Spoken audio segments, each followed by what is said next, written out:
अस्सलाम वालेकुम, welcome to my channel. क्या हाल है जी आप सबके? अल्हम्दुलिल्लाह हम भी बिल्कुल ठीक हैं। और गिलगित से आगे हमारा सफ़र जो है वो स्टार्ट हो गया है। तो दिन में 11 बजे हम निकल आए हैं, थोड़ा लेट ही हो गए हैं। तो ये जी अभी गिलगित से बस हम आगे जा रहे हैं हुंजा की तरफ। और गिलगित में इस टाइम टेम्परेचर था 29। गर्मी है लेकिन इतनी गर्मी नहीं है। मैं इस गर्मी को अगर अपने एरिया की गर्मी के साथ करूँ ना कंपैरिजन, तो वहाँ हमारी तरफ गर्मी ज़्यादा फील होती है। यहाँ पर दरख्तों की वजह से या पहाड़ों की वजह से इतनी गर्मी नहीं फील होती। तो अल्हम्दुलिल्लाह अच्छी रात गुजर गई। तो बस अब हम चल पड़े हैं। तो इंशाल्लाह हुंजा जाके तो हमारा नेक्स्ट जो स्टे है वो हुंजा में होगा। तो आपके साथ मैंने कहा मैं शेयर करती जाती हूँ डिटेल्स भी साथ साथ। तो आप लोग मेरे साथ रहें और व्यू एंजॉय करते जाएं अपने मुल्क के ये प्यारे प्यारे नज़ारे जी। और ये रास्ते में हम रुके हैं और हमने कहा ये चेक करते हैं दरख्त हैं किस चीज़ के।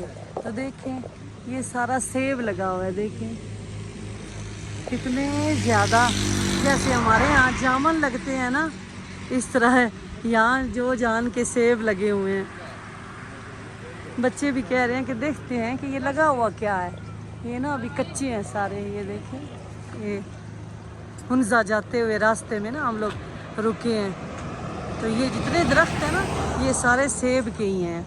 और अल्लाह की कुदरत देखें कि पीछे पहाड़ जो हैं वो खुश्क हैं और यहाँ नीचे जो है वो सारी ग्रीनरी है। और ये जी इतनी ऐसे टहनियाँ जो है ना भरी हुई हैं सेबों से, ये बिल्कुल ऐसे आप नीचे करके तो तोड़ सकते हैं, लेकिन कच्चे सेब हैं। तो हमने कहा ये देखते जो है पीछे, हमने बल्कि उनसे पूछा है तो उन्होंने कहा अखरोट हैं। वो अखरोट थे सब्ज़, लेकिन इस दरख्त पे ज़्यादा हमें नज़र आए हैं। तो हमने कहा चेक करते हैं। ये नीचे किसी चश्मे का पानी भी आ रहा है। हाँ जी, ये नीचे गिरा हुआ था। अच्छा हाँ, ये जो मेरा मीठा है ना ये कह रहा है एक नीचे गिरा हुआ मुझे मिला है। तो ये जी सेबों के दरख्त यहाँ इस तरह आम है जैसे हमारे यहाँ दूसरे दरख्त होते हैं ना, तो इन्होंने सेब के ये दरख्त इस तरह लगाए हुए हैं सारे। चलें भाई, बैठे आ जाएं, चलें चलें। और हुंजा जाते हुए ये रास्ते में राकापोशी का एरिया स्टार्ट होता है। तो हम लोग यहाँ थोड़ी देर के लिए रुके हैं। यहाँ शॉप्स हैं बनी हुई। आज जुम्मा है, ज़्यादा शॉप्स तो क्लोज है, लेकिन यहाँ से अभी हमने राकापोशी की तरफ जो है ना वो जाना है। तो यहाँ ये जी व्यू चेक करें यहाँ भी। और ये है जी हुंजा। अल्हम्दुलिल्लाह हम खैर आफियत से हुंजा पहुँच चुके हैं। हुंजा की रोड्स पे अब आप देख रहे हैं कि कहाँ हमने स्टे करें या आगे जाएं या क्या। तो ये है जी हुंजा के, अभी बाज़ार से गुज़रे हैं। तो ये अभी हुंजा के आगे गांव जो हैं वो स्टार्ट हो रहे हैं। साथ साथ आबादी है, काफ़ी बड़ा गांव है ये।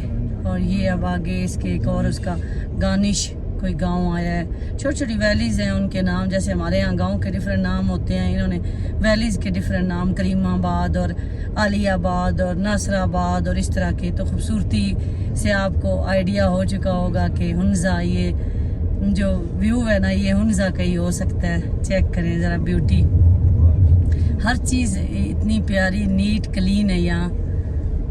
लेकिन जो टेम्परेचर है हुंजा का वो दिन में गर्म होता है, अभी 35 टेम्परेचर है। तो रात और सुबह कहते हैं काफ़ी अच्छी होती है। आज ये जुलाई में हम आए हैं, तो ये जुलाई के ऐसे ही चलता है हुंजा में भी टेम्परेचर। वैसे गूगल पे देखें तो ये जो माइनस कह रहे हैं ना शो हो रहा है, तो वो कहीं ऊपर चोटियों का है। तो ये जी है करीमाबाद। ये देखें जी ये करीमाबाद का साइन बोर्ड है, देखें ये करीमाबाद है जी। और ये जी अब हम हुंजा शहर से निकले हैं तो आगे अताबाद वाली साइड पे जा रहे हैं। तो यहाँ पहाड़ों का कलर ही चेंज हो गया है, सीनरी की जो लुक है वही चेंज हो गई है। ये देखें यहाँ डिफरेंट कलर की पाकिस्तान की खूबसूरती चेक करें ज़रा। और हम लोग पहुँच गए हैं जी हुंजा अताबाद झील पे। और अगर आप जुलाई में आना चाहते हैं तो यहाँ बिल्कुल ना आएँ, इतनी गर्मी है। 36 टेम्परेचर है यहाँ। और यहाँ बहुत ज़्यादा गर्मी है, पहाड़ों की वजह से भी, पता नहीं पानी की वजह से या क्या। हम तो अभी कह रहे हैं कि पछताए हैं। सालार को ये बोट ट्राई करनी थी और वैसे भी एक टूरिस्ट प्लेस थी, तो हम यहाँ इसको फॉलो करते करते आ गए हैं। ये देखें जी, ये है अताबाद झील का व्यू। मैं आपको यहाँ से भी दिखाती हूँ। ये बच्चे गए हुए हैं कोई इन्फॉर्मेशन लेने के लिए वहाँ से, और इन्होंने ये प्राइस लिस्ट जो है यहाँ लगाई हुई है। आप इधर से भी व्यू ले सकते हैं, आपको आइडिया हो जाएगा। ये देखें, मुझे तो जी बड़ा डर लगता है, लेकिन ये जो सालार है ना मेरा, ये कहता है कि मैंने लाजमी लेनी है, और लेनी भी मैंने वो सिंगल वाली बोट है। मैंने तो कहा है कि आप वो ले लें बड़ी, उसमें मैंने तो बैठना नहीं, अर्शी और सारे चले जाते हैं। लेकिन ये बच्चे जो है ना, ये कहते हैं कि नहीं जी हमने तो जाना है। तो आप देखें जी, वो चले गए हैं और ये बोट अभी लेने लगे हैं सुफियान और सालार। मैं आपको ज़रा नज़दीक से भी दिखाऊं। यहाँ सही टिकट मिलता है और उसके बाद वो सेफ्टी जैकेट्स जो हैं वो पहनाते हैं इस तरह, और फिर वो बोट जो है हैंड ओवर करेंगे। ये देखें, तो ये जी बैठ गए सालार और सुफियान दोनों, ये जा रहे हैं अल्लाह के हवाले।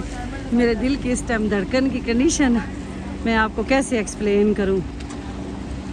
अल्लाह ताला सबके बच्चों को अपनी हिफ्ज़ अमान में रखे। तो वो चले गए हैं जी साथ, वो जो ये गाइडलाइन देता है ना, वो भी साथ साथ ही रहता है, वो छोड़ता नहीं है। वो देखे वो लेके जा रहा है, देखे जी। ओए होए होए, मैं तो कभी भी ना बैठूं। जी, तो ये है जी व्यू सारा, यहाँ से चेक करें सारा जी अताबाद झील। गर्मी बहुत ज़्यादा है जी, इस मौसम में ना आए, मज़ा नहीं आएगा। यहाँ जी इन्होंने प्राइस मेंशन की हुई हैं। अगर इस सिंगल वाली बोट जो कि अभी सालार लेके गया है, अगर आप उस पर 2 बंदे बैठ के जाएंगे तो 2000 चार्ज करेंगे, अगर एक बंदा जाएगा तो 1500 चार्ज करेंगे। ये यहाँ की पॉलिसी है जी। हमें बताया गया था जी हुंजा में जो टेम्परेचर है ना, वो माइनस शो हो रहा है वेदर में, लेकिन यहाँ कोई माइनस वाला चक्कर नहीं, बहुत ज़्यादा गर्मी है। तो हम लोग बस सालार आ गया बोट से वापस, तो हम लोग यहाँ से अभी निकलने लगे हैं। अब हमदान कह रहा है कि मैंने जाना है बोट पे, तो अब हमदान को भेजने लगी हूँ। बस बच्चे हैं ना, वो मेरा तो बिल्कुल भी दिल नहीं था, लेकिन हमदान ने कहा है कि मैंने जाना ही जाना है, तो अब ये जाने लगा है।